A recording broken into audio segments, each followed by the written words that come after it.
바랍니다. 사람이 세상에 태어나면 제일 먼저 하는 것이 이름을 짓는 일입니다. 요즘에는 뱃속에 있을 때부터 벌써 이름을 지어놓고 기다리고 있지 않습니까?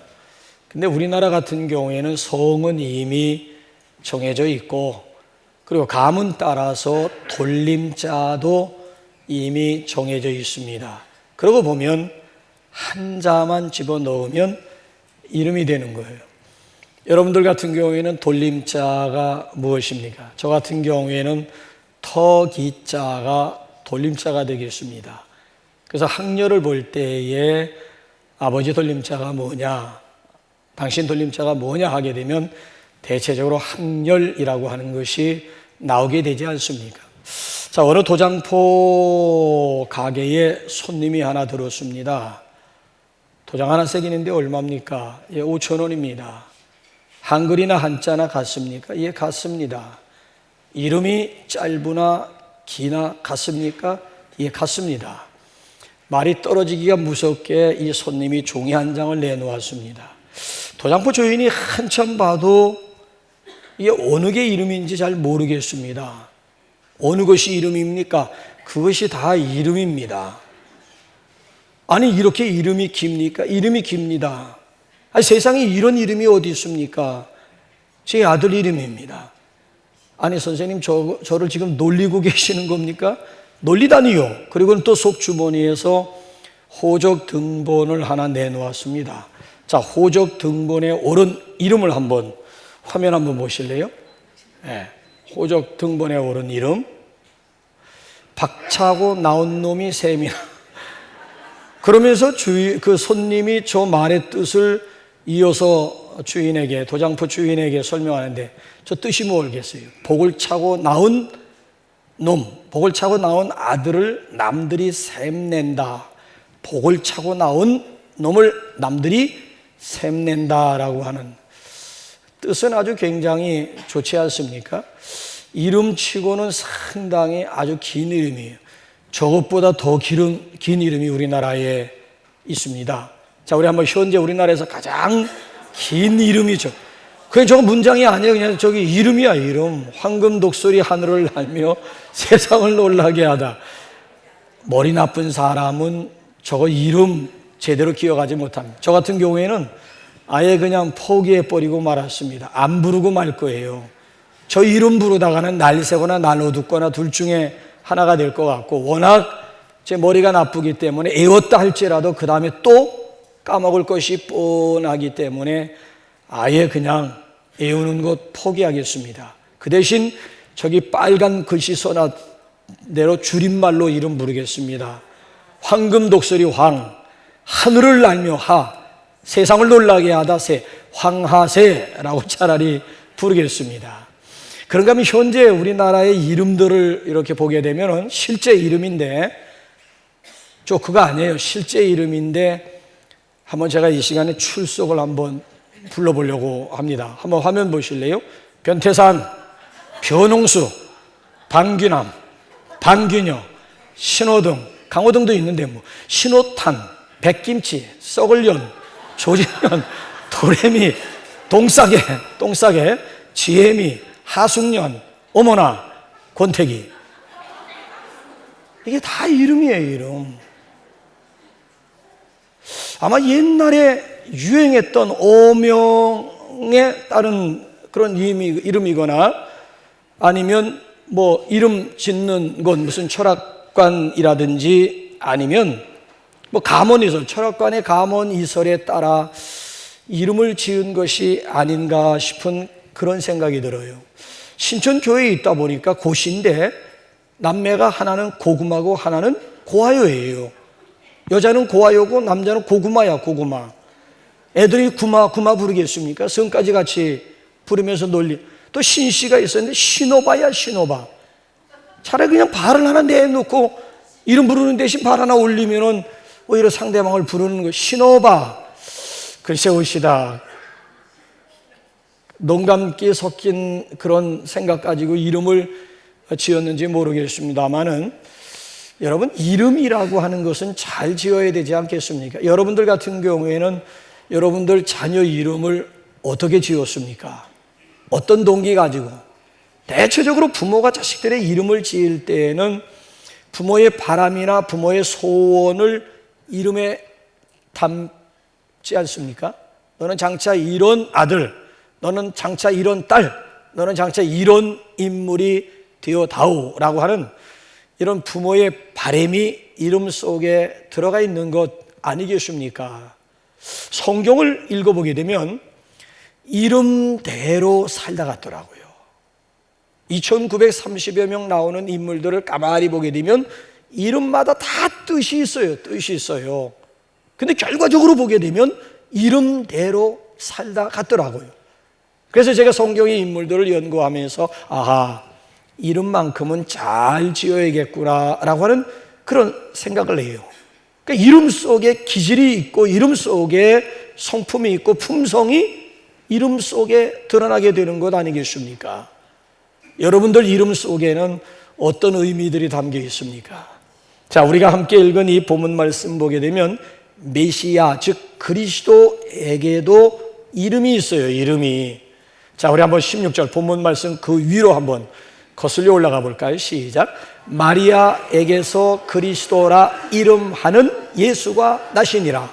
마리아에게서 그리스도라 이름하는 예수가 나시니라. 자, 이제 21절로 한번 또 넘어가 볼까요? 시작.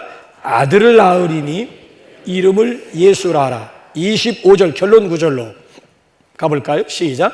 아들을 낳기까지 동침하지 아니하더니 나음의 이름을 예수라 하니라. 그 이름 예수입니다.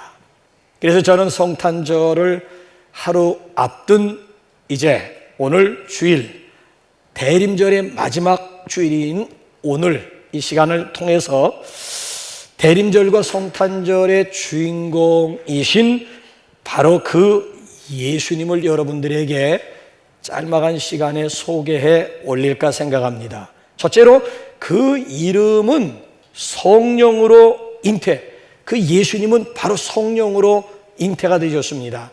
18절 우리 다시 한번 읽어보실까요? 18절 시작. 예수 그리스도의 나심은 이러하니라. 그의 어머니 마리아가 요셉과 약혼하고 동거하기 전에 성령으로 잉태된 것이 나타났더니, 자, 생물학적으로 아기는 좌우지간 한 남자와 한 여자의 관계를 통해서 잉태하게 되어져 있습니다. 그렇지 않습니까? 자, 여기 보게 되면 정자와 낭자의 결합으로 인해서 한 생명이 잉태하게 되어 있습니다. 자, 그런데 예수님은 요셉과 마리아가 동침해서 낳은 아들이 아니다라고 하는 것을 강조해 주고 있습니다. 21절 보면 동거하기 이전이었음을 강조하고요. 25절 말씀을 보게 되면 아기 예수를 낳기까지는 동침하지 아니했음을 아주 분명히 강조해 주고 있습니다. 그러니까 한 남녀의 사랑의 열매, 사랑의 결실이 아니었다라고 하는 것입니다. 성령으로 잉태되었음을, 성령으로 임신되었음을 강조해 주고 있는 말씀입니다. 자, 마태복음 1장은 잠시 우리 접어두고요. 누가복음 1장으로 가보게 되면 어느 날 천사장 가브리엘이 나사렛 깡촌에 살고 있는 마리아를 찾아와 가지고 수태 고지를 합니다. 자, 누가복음 1장 31절 한번 다 같이 한번 읽어보실까요? 시작. 보라, 내가 수태하여 아들을 낳으리니 그 이름을 예수라 하라. 보라, 내가 수태하여 아들을 낳으리니 그 이름을 예수라 하라. 자, 이 수태 고지를 받은 마리아의 반응이 뭘까요? 기가 막히지 않겠습니까? 자, 우리 한번 34절로 한번 마리아의 반응 좀 한번 살펴볼까요? 시작. 마리아가 천사에게 말하되 나는 사내를 알지 못하니 어찌 일이 있으리까? 나는 남자를 알지 못한, 여기 안다라고 하는 것은 관계한 일이 없다. 남자와 절대 관계한 일도 없는데 어떻게 이런 일이 있을 수가 있습니까? 나는 동정녀라고 하는 것은 벌진이라고 하는 말은 수처녀라고 하는 이 전혀 남자를 만난 일도 없는데, 남자와 관계를 맺은 일도 없는데 어떻게 이런 일이 있사오리까? 있을 수 없다는 얘기예요. 아니 누구 돌에 맞아 죽을 일이 있겠냐고 하는 이런 뜻밖의 반응 아니겠습니까? 자, 이 마리아의 반응에 대해서 천사장 가브리엘이 뭐라고 한번 설명해 주는지 우리 한번 35절로 한번 또 넘어가 볼까요? 시작. 천사가 대답하여 가로되 성령이 내게 임하시고 지극히 높으신 이의 능력이 너를 덮으리니 이러므로 나실 바 거룩한 자는 하나님의 아들이라 일컬어지리라. 성령이 내게 임하시고 하나님의 지극히 높으신 이의 능력, 하나님의 능력이 너를 덮으면 가능하다라고 하는 얘기예요. 요즘 유전공학에서 인간 복제에 대해서 말할 때에 이것은 정상적인 남녀의 결합이 아니더라도 세포 핵만 있으면 얼마든지 인간 복제가 가능하다라고 하는 거예요. 아니 모자란 인간 과학에서도 시험관 아기를 이야기하게 되고 복제 인간을 이야기하는데 하물며 무에서 유를 창조하신 하나님의 능력이 인간의 기술과 인간의 방법만도 못하다고 여러분도 생각하십니까? 아니 여러분 한번 어떻게 생각하십니까? 아니 무에서 유를, 아니 말씀으로 이 우주 만물을 있게 하시고 창조하신 하나님이 처녀로 하여금 그거 임신케 못하겠습니까? 아니 무에서 유를 창조하신 하나님이 여자로 하여금, 남자와 관계를 맺지 않는 여자로 하여금 임신 하나 못하게 하시겠느냐라고 하는 이야기예요. 자, 우리 한번 1장, 한번 누가복음 1장 37절 한번 가보세요. 시작. 대저 하나님의 모든 말씀은 능치 못하심이 없느니라. 하나님은 능치 못하심. 저걸 한 단어로 요약을 하게 되면 엘샤다이가 되는 거예요. 엘샤다이. 그러니까 우리가 믿는 하나님은 어떤 하나님이신가 하면은 엘샤다이, 전능하신 하나님, 무에서 유를 창조하신 하나님, 없는 것도 있게 하시는 하나님. 더 구체적으로 말씀드리면 동정녀로 하여금 임신하게 하시는 전능하신 하나님임을 우리에게 지금 소개하고 있는 내용이에요. 여러분, 성령은 생명의 영이심을 믿으시기 바랍니다. 오늘도 우리가 죽어있는, 오늘도 죽어있는 영혼들을 다시 살리잖아요. 성령으로 거듭나게 하시고 성령으로 중생하게 하십니다. 그래서 마리아는 성령의 능력으로 임신되고 잉태되었음을 우리에게 소개하고 있습니다. 2023년도 대강절을 맞이해서 오늘 마지막 대림절을 맞이하면서 예수님의 동정녀 탄생이 그대로, 액면 그대로 믿어지는 은혜가 있어지기를 주님의 이름으로 축원합니다. 그래서 우리 옆 사람하고 한번 확신 있게 선포하세요. 예수님은 성령으로 잉태되셨습니다. 옆에 있는 분하고 한번. 자, 그런가 하면 그 예수님은 구세주이십니다. 21절 한번 또 올라가 볼까요? 21절 시작. 아들을 낳으리니 이름을 예수라 하라. 이는 그가 자기 백성을 그들의 죄에서 구원할 자이심이라 하니라. 예수님의 이름의 뜻이 뭐예요? 구원자라고 하는 뜻이에요. 구원자. 우리를 죄에서 구원하실 구세주이심을 우리에게 소개하고 있어요. 자, 왜 예수님은 성령으로 잉태되어야 했을까요? 아니, 예수는 왜 동정녀 마리아의 몸을 빌려서 이 세상에 오셔야만 했을까요? 분명한 이유가 있고 특별한 뜻이 있다라고 하는 것 아니겠습니까? 석가설화를 보게 되면, 석가 탄생 설화를 보게 되면은 석가가 어머니 옆구리에서 나왔답니다. 어머니 옆구리에서, 석가는 어머니 옆구리에서 나왔다는 거예요. 왜 석가가 어머니 옆구리에서 나왔는지 그 이유에 대해서는 설명하지 않아요. 신라의 시조가 누구죠? 박혁거세라고 얘기하잖아요. 박혁거세는 알에서 태어났다는 거예요. 알에서. 아니 신라의 시조인 박혁거세가 왜 아래서 태어났는지 그 이유에 대해서는 설명이 없어요. 그냥 그렇게 말해야 특별하기 때문에 그렇게 신화한 것이에요. 자, 그런데 보세요. 예수님은 성령으로 잉태가 되고 동정녀의 몸을 빌려서 이 세상에 오셔야만 했던 필연적인 이유가 있습니다. 그냥 특별하기 때문에 동년적 탄생이다, 아니면 성령으로 잉태되었다, 그렇게 소개된 것이 아니더라고 하는 얘기예요. 자, 왜 예수님은 성령으로 잉태되었을까요? 아니, 왜 동정녀의 몸을 빌려서 이 세상에 오셔야만 했을까요? 두 가지 이유가 있는데, 그 하나는 뭔가 하면은 예수님이 곧 하나님이심을 증거하기 위함입니다. 자, 그렇다면 하나님이 사람, 여기 보면 왜 하나님이 인간의 몸을 입고 이 세상에 오셔야만 했을까요? 예수님이 곧 하나님을 증거하시기 위함이라면 그 하나님이 굳이 인간의 몸을 입고 이 세상에 오셔야만 했던 이유가 어디에 있을까요? 그것은 바로 인간을 구원하기 위함이에요. 여러분, 인간이 인간을 구원해서 천국 가게 할 수는 없습니다. 아니, 죄인이 죄인을 구원할 수는 없는 거예요. 여러분들 자식들을 사랑하시지요? 예, 여러분들이 여러분들의 자식들을 너무 사랑합니다. 그래서 기꺼이 그 자식을 위해서 대신 부모가 죽을 수도 있습니다. 자, 부모가 대신 죽어서 그 자식이 구원받을 수 있는 겁니까? 아니, 내가 죽는다고 내 자녀가 구원받을 수가 있느냐고요. 에스겔 한번 18장 20절에서 뭐라고 한번 대답하는지 한번 보실까요? 에스겔 18장 시작. 범죄하는 그 영혼은 죽을지라.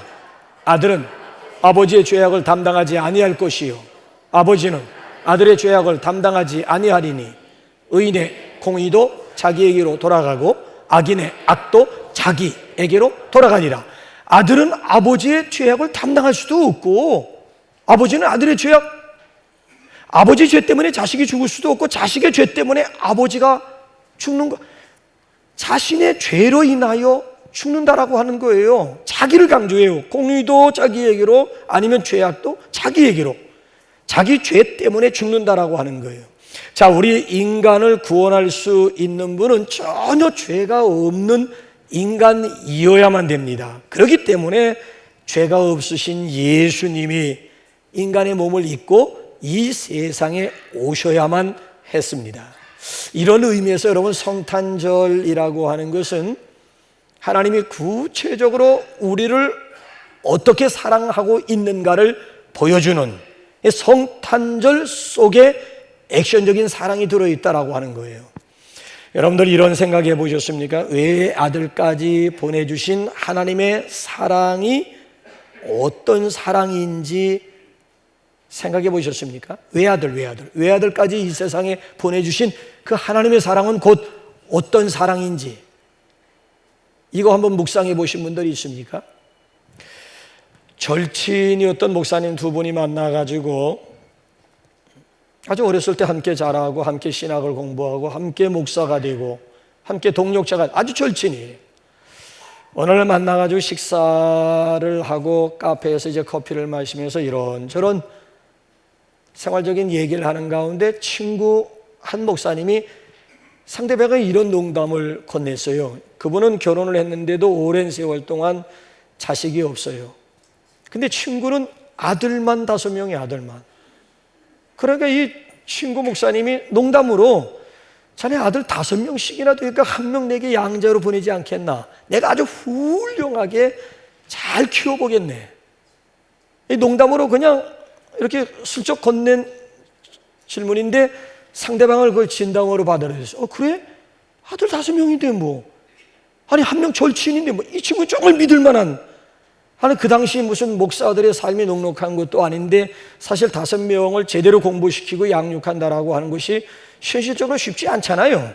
그러니까 내 밑에서 내 자식들이 제대로 커지 못할 바에야 내 절친, 내가 믿을 수 있는 내 친구에게 1명 양자로 보내기만 하면 저 친구가 아주 훌륭하게, 나보다 더 훌륭하게 자식을 키울 수 있겠다 싶어서 주저함 없이 그러지 뭐.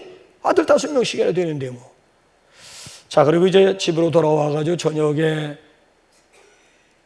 고민이 생겨 어떤 아들을 과연 5명 중에 어떤 아들을 보내야 될까? 자, 옛날에는 방 하나에서 5명 아이들 다 키웠잖아요.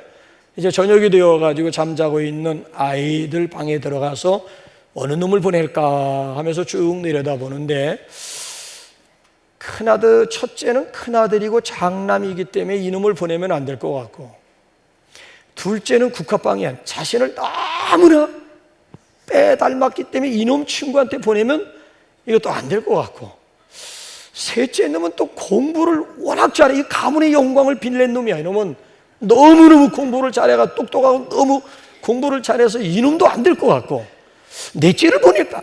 얘는 몸이 워낙 허약 체질이기 때문에 병치레를, 이 비실비실한 애를 또 친구에게 양자로 보낼 수는 없겠고, 막내를 보낼까? 이 막내는 눈에 넣어도 아프지 않는, 보고만 있어도 그냥 웃음이 오고 기쁨이 되어가지고, 이 막내도 도대체가 이거 보낼 수가 없는 거라. 결과적으로 결론은 아무래도 보낼 수 없다. 그 순간 이 목사님의 가슴이 막 울컥해지기 시작하는데, 하나밖에 없는 독생자 예수님을 나를 위해서, 우리를 위해서 이 세상에 보내주신 그 아버지의 심정은 어떠했을까? 나는 5명씩이나 되는 아들인데도 불구하고 어느 자식 하나, 그것도 절친에게, 친구, 믿을 만한 친구라 할지라도 친구에게 보낼 만한 아들이 없는데, 둘도 아닌 하나밖에 없는 아들을 이 세상에 우리를 위해서, 나를 위해서 보내주신 그 하나님의 그 큰 사랑이 막 가슴 벅차오르면서 서재로 달려가가지고 막 방송 통곡하면서 눈물을 흘리게 되었다라고 하는 거. 지금까지 수도 없이 강대상에서 하나님의 큰 사랑을 외치고 독생자 예수 그리스도라고 하는 주제를 가지고 설교해 왔건만, 이것이 오늘처럼 이렇게 가슴에 와 닿은 적이 없었다라고 하는 얘기예요. 여러분, 아들 10명이 있으면 1명 정도 쉽게 보낼 수 있을까요? 5명이나 10명이나 마찬가지예요. 10명의, 비록 10명의 자식이 있다 할지라도 1명 보낸다라고 하는 것조차도 쉽지가 않아요. 그런데 하나님은 하나밖에 없는 독생자 예수님을 나를 위해서 이 세상에 보내주셨다. 그래서 성경을 보게 되면 육신을 입고 이 세상에 오셔서 세상의 죄를 지고 십자가에 돌아가신 하나님의 아들 예수 그리스도의 희생을 우리에게 소개합니다. 그 예수님의 희생으로 말미암아 우리가 죄로부터 자유함을 얻고 하나님의 자녀가 되었다는 것 아니겠습니까? 하나님의 자녀만 되었나요? 그리스도와 함께한 후사가 되었잖아요. 그리스도와 함께 나란히 천국을 상속받을 수 있는 공동 상속인이 되었다라고 하는 것 아니겠습니까? 그래서 성경은 성육신 사건과 함께 십자가와 부활 사건을 일컬어 굿 뉴스, 복음 중에 복음이라고 우리에게 말씀해주고 있습니다. 성경은 오늘도 우리에게 분명하게 말씀합니다. 혹시 여러분 대림절 마지막 주일을 맞이하면서 그 하나님의 아들 예수 그리스도를 내 개인의 구세주로, 아니 내 인생의 새로운 주인으로 이 시간 환영하면서 영접하지 않으시렵니까? 성경이 약속합니다. 요한복음 1장 12절 암송합시다. 시작. 영접하는 자, 곧 그 이름을 믿는 자들에게는 하나님의 자녀가 되는 권세를 주셨으니, 영접하기만 하면 내 개인의 구세주로, 아니면 내 인생의 새로운 주인으로 예수 그리스도를 영접하기만 하면 오늘 하나님의 자녀가 될 수가 있고 하나님이 나의 인생을 송두리째 다스릴 수가 있습니다. 예수님을 여러분 개인의 구세주와 주님으로 영접할 수 있기를 주님의 이름으로 축원합니다. 자, 우리 옆에 있는 분하고 또 한번 선포하십시다. 예수님은 당신의 구세주이십니다. 우리 한번 좀 선포하실까요? 마지막 세 번째로 그 예수님은 임마누엘이십니다. 이제 23절로 올라갑니다. 23절 시작. 보라, 처녀가 잉태하여 아들을 낳을 것이요 그 이름은 임마누엘이라 하리라 하셨으니 이를 번역한즉 하나님이 우리와 함께 계시다 함이라. 예수님의 또 다른 이름, 별명이라고 얘기하지요. 예수님의 별명이 뭐예요? 임마누엘. 그럼 임마누엘의 뜻은 뭐예요? God with us이죠. God with us. 하나님이 우리와 함께 계시다. 여러분 그렇습니다. 예수님은 우리와 함께 하시는 하나님이에요. 하나님. 예수님이 곧 하나님이세요. 하나님. 아니 그런데 예수님의 제자 가운데 엉뚱한 제자 한 사람이 있어요. 아니 3년 동안 예수님과 더불어 동고동락하면서 교육받고 훈련받았어요. 아니 그런데 공생의 후기쯤 가가지고 이 멍청한 제자가 예수님 앞에 무슨 질문을 했는가 하면, 예수님 하나님 좀 보여주세요. 예수님 아버지가 계시다고 하는데 아버지 하나님 좀 보여주세요. 이 생뚱맞은 질문에 대해서 예수님도 아마 기가 막히셨던가 봐요. 요한복음 14장 한번 9절 한번 그 질문에 대해서 예수님은 뭐라고 대답하시는지 시작. 나를 본 자는 아버지를 보았거늘 어찌하여 아버지를 보여달라 하느냐. 내가 아버지야. 내가 곧 하나님이야.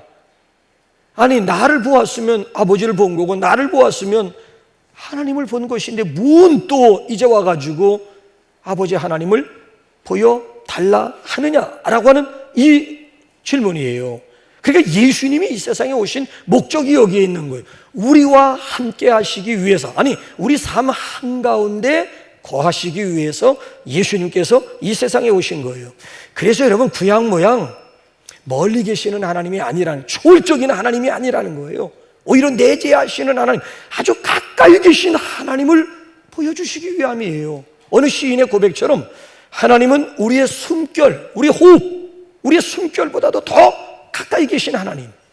더군다나 예수님을 통해 가지고 율법적인 무서운 하나님을 보여주신 것이 아니에요. 오히려 하나님이 율법적인 무서운 하나님이 아니고, 요한복음 15장 말씀을 보게 되면 포도나무 비유를 통해서 결론이 뭔가 하면은 친구 되신 하나님이에요. 사랑하는 친구를 위해서 기꺼이 하나밖에 없는 목숨까지 내어줄 수 있으리 만큼 가까운 절친으로서의 하나님. 더군다나 엄격하신 아버지, 아주 무서우신 그런 아버지가 아니고요. 로마서 8장 말씀을 보게 되면 너희가 다시는 무서워하는 종의 영을 받지 아니하였고 양자의 영을 받았으므로 아바 아버지라 부르짖느니라. 그 아바 아버지를 우리 개역 성경 보게 되면 아빠 하나님이라 부르짖느니라. 그냥 하나님이 아버님도 아니고 어려운 아버님도 아니고 그렇다고 격식이 필요한 아버지도 아니고 아빠라는 거예요. 아빠. 그러니까 예수님이 오셔가지고 하나님을 우리에게 소개해 주는데 아버지의 하나님도 아닌 아빠 하나님으로 아주 친밀감 있는, 이보다 더 가까울 수는 없잖아요. 예수님께서 이 세상에 오셔가지고 사랑스러운 아버지의 모습을 우리에게 보여주었다는 거예요. 여러분 보십시오. 내 곁에 오늘도 내 안에 계신 아버지를 보여주시기 위해서 예수님이 이 세상에 오신 겁니다. 그렇기 때문에 예수님은 누구보다도 우리를 잘 아시고요, 누구보다도 우리를 도우실 수가 있는 분이에요. 그래서 예수님의 탄생에서부터 예수님의 십자가까지의 예수님의 일생을 생각하기만 해도요, 우리에게 정말 위로가 되고 힘이 되는 경우가 얼마나 많은지 몰라요. 여러분, 예수님께서 태어나실 때 남의 집 말구유 빌려서 태어나신 거예요. 집이 없어서 서러운 가운데 있는 분들에게 이것처럼 위로가 되는 예수님이 어디에 계세요? 아유, 예수님은 남의 집, 그것도 말구유를 빌려 가지고 세상에 태어나셨는데, 인자는 머리 둘 곳이 없다고 말씀하셨는데 그래도 나는 머리 둘 곳이 있으니 얼마나 감사해요. 아기 예수님은 어렸을 때 헤롯 왕의 칼날을 피해 가지고 먼 애굽으로 피난을 가신 거예요. 고향을 등지고 객지에 와서 살고, 이 실향민들에게 있어서는 아니 예수님처럼 위로가 되시는 분이 어디에 계시겠어요? 더군다나 예수님은 목수의 아들로 태어나신 거예요. 그 당시에 목수라고 하는 것은 소위 천직에 속하는 직업이었습니다. 그러니까 얼마나 가난한 집에서 예수님이 성장하셨느냐라고 하는, 오늘도 내 가난함을 예수님이 누구보다도, 나의 찢어지게 가난함을 예수님이 아신다라고 하는 거지요. 더욱이 예수님은 문헌에 의하면 육신의 아버지 요셉이 일찍 세상을 떠나신 거예요. 졸지에 소년 가장이 되신 거예요. 아니, 성경에 소개되고 있는 예수님의 육신의 아들만도 4명, 자매들이라고 했으니까, 누이 동생들이라고 했으니까 이 복수가 도대체 여자 동생들은 몇 명이나 됐는지 모르겠습니다만은 육신의 남동생만, 성경에 기록된 인물들만 4명, 졸지에 예수님이 소년 가장이 된 거예요. 어머니 마리아를, 그래 마지막 십자가에 돌아가실 때 얼마나 육신의 어머니였던 마리아가 애처로웠으면 사랑하는 여자, 가장 사랑하는 제자 요한에게 자기 어머니를 맡기고 마지막 운명을 하셔야만 했느냐라고 하는 얘기. 그래서 오늘도 졸지의 소년, 소녀 가장들의 이 버거움이라고 하는 것이 있잖아요. 예수님께서 다 하신다라고 하는 얘기예요. 더군다나 공생애를 시작하면서 종교 지도자로부터 얼마나 미움과 얼마나 핍박을 많이 받으셨습니까? 오늘도 예수 믿는다는 이유 때문에 불이익을 당하고 손해보고 예수 믿는다는 이유 하나만으로 핍박과 박해를 겪고 있는 성도들이라면 예수님의 이 모습이 얼마나 위로가 되고 힘이 되겠느냐는 거예요. 더군다나 3년씩이나 제자 훈련 시켜놓았더니만 이놈들에 의해 가지고 이놈들이 등에 칼을 꽂을 줄이야 누가 생각이나 했겠습니까? 그러니까 믿는 도끼로부터 발등 찍히는 그 아픔이라고 하는 것이 어떠한 것인가를 예수님은 사랑하는 제자들, 많지도 않은 12명의 제자들을 통해 가지고 배신의 아픔이라고 하는 것이 어떤 것인가를 친히 경험해서 오늘도 우리가 믿는 자들로부터, 가까운 사람으로부터 배신당했을 때 내 마음을 알아줄 분, 예수님보다 더하신 분이 있겠습니까? 더군다나 동족 유대인들로부터 미움을 받고 시기를 받아서 극성 가운데 결국 십자가에 매달려 죽임을 당하시지 않습니까? 그래, 억울한 사람들의 이 심정과 마음까지도 우리 주님께서 다 하신다라고 하는 얘기. 여러분, 그렇습니다. 우리가 겪고 있는 이 고통 한가운데는 누가 계시다? 예수님이 계시다라고 하는 거예요. 이 문제에 대해서 히브리서 기자가 제가 지금까지 설명하고 단 한두 구절로 요약을 하는데, 히브리서 2장 17절 18절을 읽으면서 아마 이거 4단어로 한번 비슷한 4단어로 한번 여러분 요약을 한번 해보실래요? 자, 히브리서 2장 17절 18절 한번 보여주시기 바랍니다. 시작. 그러므로 그가 범사의 형제들과 같이 되심이 마땅하도다. 이는 하나님의 일에 자비하고 신실한 백성의 죄를 속량하려 하심이라. 그가 시험을 받아 고난을 당하셨은즉 시험 받는 자들을 능히 도우실 수. 예수님이 이 세상에 오셔가지고 범사의 우리 형제들, 우리와 똑같은 육신을 가진 우리와 똑같은 형제들과 같이 되심이 마땅하다는 거예요. 그가 형제들과 같이 세상에 오셔가지고 시험을 받아 고난을 당하셨기 때문에 시험 당하는 자들을 이해하실 뿐만 아니라 고난 가운데 있는 사람들을 능히 도우실 수가 있다라고 하는 거예요. 자, 과부 사정 누가 알아요? 호레비 사정은 그럼 누가 아는 거예요? 호레비가 아는 거예요. 자, 요 2장 18절을 4단어로 한번 요약을 해본다면 비슷한 게 뭐가 있을까요? 동병상련이라고도 얘기할 수 있잖아요. 예수님이 직접 이 세상에 오셔서 우리가 겪어야 할 것 다 겪었기 때문에 오늘 우리를 예수님보다 더 이해할 분이 없다. 남편도 아내도 이해하지 못한다 할지라도 주님만큼은 나를 이해할 수가 있다는 얘기. 이해하는 것으로 동정으로 끝나는 것이 아니에요. 이해할 뿐만 아니라 그런 시험 가운데서 우리를 건져주실 수가 있고 고난 가운데 그 고난을 극복할 수 있는 힘을 우리 주님께서 주실 수 있다라고 하는 이야기예요. 오늘도 우리는 우리와 함께 하시는 임마누엘 예수님 때문에 넉넉히 이길 수 있음을 믿으시기 바랍니다. 여러분, 마태복음의 별명이 뭘까요? 자, 요한복음을 독수리 복음이라고 한다면은 이 마태복음의 별명 중에 하나가 뭘까요? 임마누엘의 복음이에요. 자, 1장에서 임마누엘로 시작하고 마지막 장 28장에서 임마누엘로 끝나고요. 그것도 알파와 오메가뿐만 아니라 그 중간 지점 마태복음 18장에 가게 되면은 두세 사람이 내 이름으로 모인 곳에 나는 그들 중에 있느니라. 두세 사람이 모인 공동체 가운데 우리 하나님, 우리 주님이 함께 하심을 분명히 약속하면서 알파뿐만 아니라 오메가뿐만 아니라 그 중간에서도 역시 임마누엘을 강조해요. 자, 우리 한번 끝절 한번 기어이 한번 확인해 봐야 직성이 풀리겠죠. 자, 끝절 한번 가볼까요? 자, 시작. 볼지어다 내가 세상 끝날까지 너희와 항상 함께 있으리라. 자, 2000년 전에는 예수님께서 직접 육신의 몸을 입고 이 세상에 오셔서 우리와 임마누엘, 우리와 함께 해주셨어요. 지금은 예수님께서 어떻게 우리와 끝날까지, 세상 끝날까지 함께 하실까요? 자, 요한복음 14장 올해 한번 16절 다 같이 한번 볼까요? 시작. 내가 아버지께 구하겠으니 그가 또 다른 보혜사를 너희에게 주사 영원토록 너희와 함께 있게 하시리니. 내가 이제 떠나가면, 너희를 떠나가면 아버지가 또 다른 보혜사, 나도 보혜사로, 아버지가 보혜사로 나도 세상에 보내주었지만 또 다른 보혜사, 여기서 또 다르다라고 하는 것은 아들 개념이 아니라 어나들 개념이에요. 어나들 개념. 똑같아요. 요거 컵과 똑같은 물건을, 이제 컵이 하나밖에 없습니다. 똑같은 물건이에요. 이거 옆에 있는 요 컵을 어나더러이라고, 또 다르다고 얘기를 하는 거예요. 모양새도 똑같고 내용물까지 똑같은 거예요.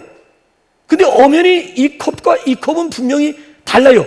다르지만 똑같은 거예요. 모양도 똑같고 내용물까지도 이걸 또 다른, 그러니까 예수님도 보혜사이지만 예수님과 똑같은 또 다른 보혜사를 보내서 영원토록, 나는 지금 육신으로 너희와 함께 있다가 떠나가지만 이제 내가 떠나기만 하면 나와 똑같은 또 다른 보혜사가 와가지고 영원토록 세상 끝날까지 너희와 함께 할 거야. 그 또 다른 보혜사가 뭐예요?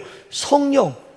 성령을 일컬어 뭐라고 그래요? 그리스도의 영, 그리스도의 영이야. 그리스도의 영. 그리스도로 이 세상에 오셨고 그 다음에 떠나가기만 하면 그리스도가 아닌 그리스도의 영으로 우리와 영원토록 함께 할 것이옴을 아주 분명히 약속해 주고 있어요. 지금은 그리스도의 영이 저와 여러분과 함께 하심을 믿으시기 바랍니다. 그래서 우리 성결 교단의 자랑일 뿐만 아니라 우리 한국 기독교계의 자랑이었던 이성복 목사님이세요. 성결교 출신인데 이성복 목사님 보신 분들은 아시겠습니다만 저도 사진으로만 봤습니다만은 아주 수염이 그냥 철로역정 강화 또는 철로역정 강해로 아주 유명, 교계에서는 이성복 목사님 모르면 간첩이라고 할 만큼 아주 유명하신 분이잖아요. 이 이성복 목사님은 길을 갈 때 아주 특이했다고 그래요. 증언에 의하면 오른손은 이렇게 쭉 펴고 왼손은 주먹을 쥐고 이렇게 걸어가셨다는 거예요. 그래서 제자가 하도 이상해가지고 늘 똑같은 모습이니까 길을 갈 때는 항상 오른쪽은 손을 펴는데 왼쪽은 손을 꽉 쥐고, 아니 왜 왼손은 꼭 쥐고 걸으십니까? 그랬더니만 이성문 목사님이 뭐라고 대답을 했는가 하면은, 나는 지금 예수님의 옆에 있으면 예수님의 오른손이에요. 예수님의 왼손이 아니라 예수님의 오른손을 붙잡고 지금 길을 가고 있다네. 그래서 이 이성문 목사님의 생애 자체가 그리스도와 동행하는 삶을 그잖아요. 이걸 뭐라 그러죠? 일상적인 그 자기만의 습관을 이거 통해서 보여주었다고 하지 않습니까? 오늘도 내일도 임마누엘 신앙, 임마누엘 확신 가지고 승리할 수 있기를 주님의 이름으로 축원합니다. 예수님의 이름 자체가 오늘 저와 여러분들에게 큰 복이 되시기를 주님의 이름으로 축원합니다. 그 이름에 능력이 있습니다. 그 이름에 권세가 있습니다. 그 이름에 권능이 있습니다.